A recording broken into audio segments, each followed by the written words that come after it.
Hey, what's up guys? Zach here. Hey, we're still on the road. We're here in Central Florida, and I got a really good one for you guys today.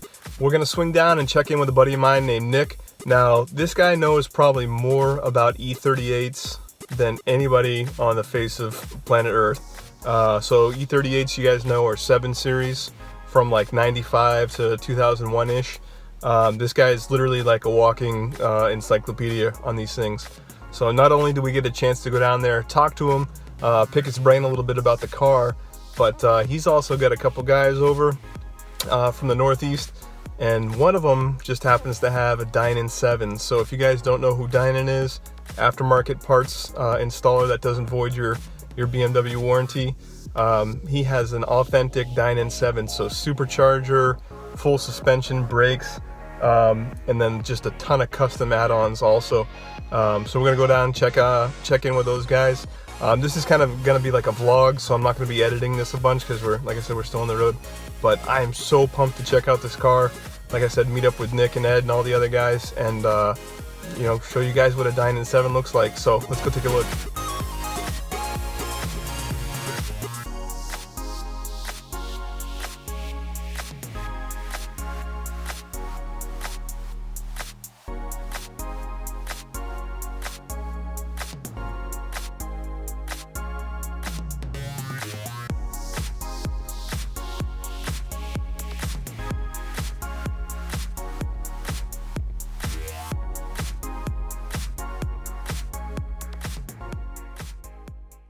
It works pretty much like any other supercharger system does. Obviously space is tight, so they run their intake down here and cut part of the body to get it up inside. So this is obviously your pre-boost, and then from here around their charge pipe comes out the bottom, which is another kind of weird design. VF and everyone else comes out the top here and just goes into the intake. So this would be your charge pipe. They also relocate the mass airflow sensor to inside the bumper. So there's an extension cord, basically, with resistors built in to get the MAF down here. Not 100% sure why they do it, but again, they have duplicated vacuum electronics here and here with a block-off plate for the crankcase vent, and tees. So Dinan tees it. No idea why. It's another thing that VF and ESS don't do on their kits. I'm sure this was already documented earlier, but We'll take a look. we'll see this again. The rat's nest of wires. Not sure what any of this does. So this is, I mean, this is essentially just, you know, like a, you know, a juice box. You know, guys are more familiar with the E90 335s, you know, juice box. It's all piggyback, right? So is that what we're thinking that they Typically, you would see this with a piggyback system because they would splice into the factory wiring and run their own module. But Dinan does not have anything like that in here. Like, there's just resistors and fuses. And all the Dinans I've torn apart, there's nothing else in here. It's just wires. So with any other systems like JB4s that hack into the wiring, there's modules that you put in here. That is your aftermarket system piggybacking on the factory. There's none of that here. It's just wires. I mean, pretty god awful. That's a huge fuse. Almost 20 grand. Yeah. There's a relay here which isn't even fastened to anything, and God knows what it does. And then all this wiring just doesn't even go anywhere. Ed said it was documented to be installed just a couple years before he bought it. So that would put it somewhere in the late 2000s. It's the standard V2 used in many kits, including ESS and VF. V2 is oiled. So the only thing that's Dinan about this is their oil block. And it's a nice piece of machining. They have a block down there that taps into the factory oil supply lines to the filter. And so that feeds the oil to the V2 blower. But then it's got a wonky up over the top of the blow off. Yeah, so or wastegate rather. Any extra pressure that's built up in here, any oil would be fed back into here, which goes into the intake tract and gets pushed back into the blower. Fantastic. To be burned up in the engine. which probably gives you your carb requirements for California and your factory warranty. So the other thing you were saying is the Dinan throttle body is just a reused or remanufactured with a different plug. Yep. N62. So that would be 7s, 5s, and X5. What could you pick one of these up for? Just curious, like just junkyard talk here. People have picked them up for as little as $50 at a junkyard. And Dinan is thousands, yeah. But that's nothing compared to the intake manifold, right? Yep. So the intake manifold is an M60, and it's just a larger intake runner with velocity stacks internally. And Dinan sells this for like a couple grand. And you can pick these up at junkyards for nothing. Like, I think I bought mine for $20 at a pick and pull.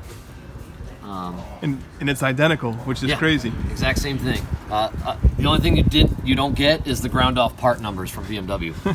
So you could do that yourself if you wanted. Yeah, then you get your brake system. Yeah, this is another cool thing that you pointed out.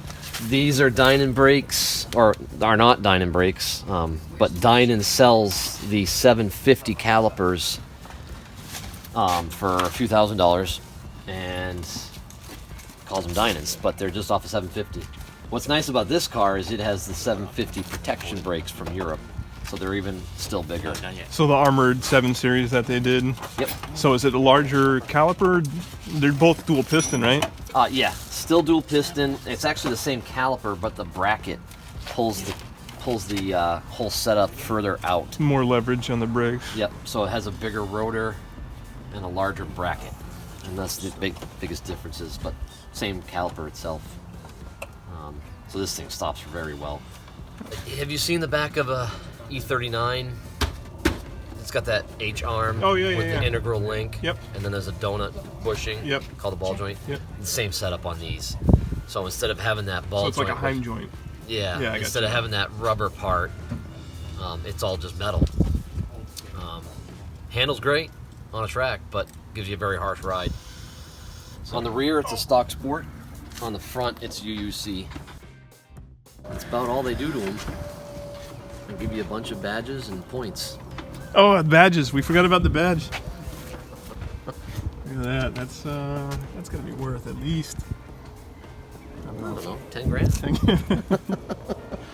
There's actually a whole bracket they have you put on here too. Oh, a template, yeah. To put the badge on in the right spot. So we were talking before, like point system, right? So you do Dinan cold air intake. Do you have a Dinan car? They give you a badge with 5 points. 5 points. Yep. So a cold air intake will get you a badge.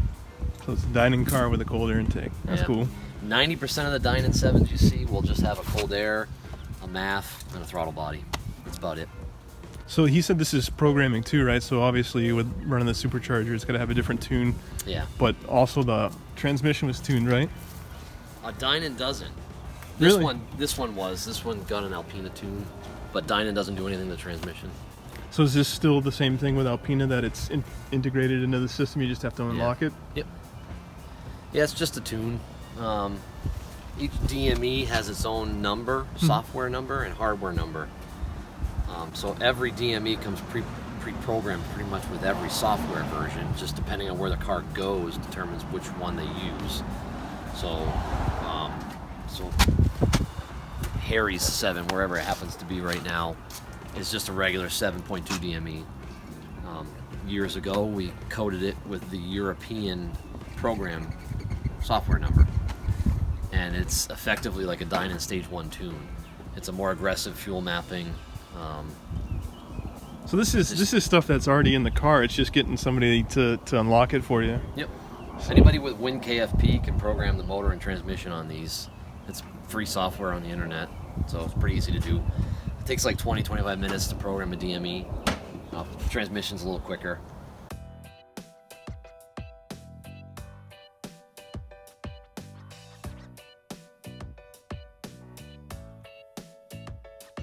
I think what gets me about the E38s, right, the 7 Series, is just literally, I mean, what did this car cost new back in the day? Well, these options, his was probably somewhere around 72, 73,000. So we got like stitch dash, You know what I mean? Like, He didn't come with that, actually. oh, didn't? No, only 750s came with that. We added that.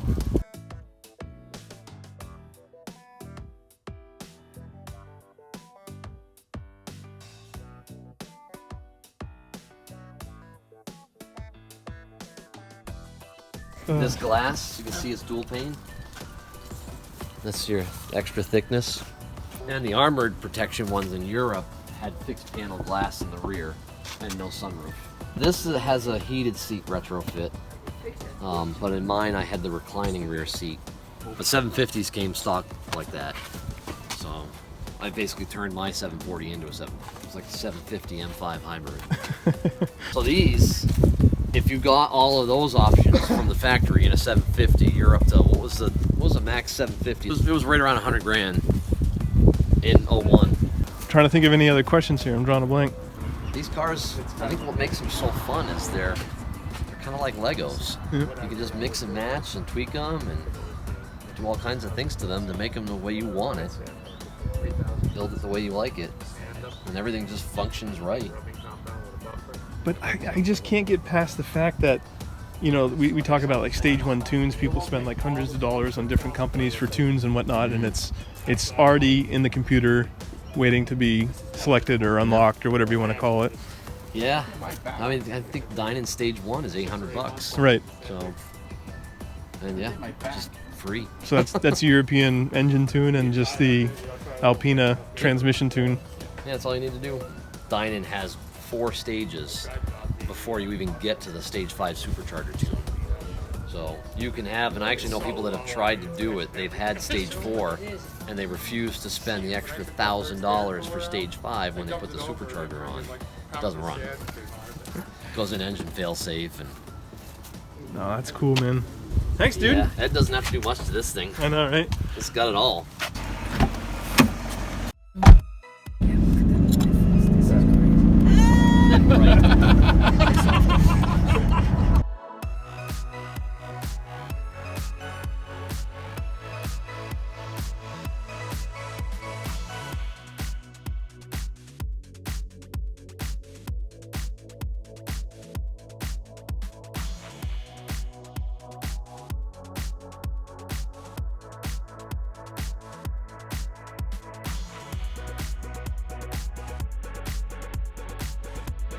Alright, so we just got a chance to get a ride in this E38 Dinan 7 Series.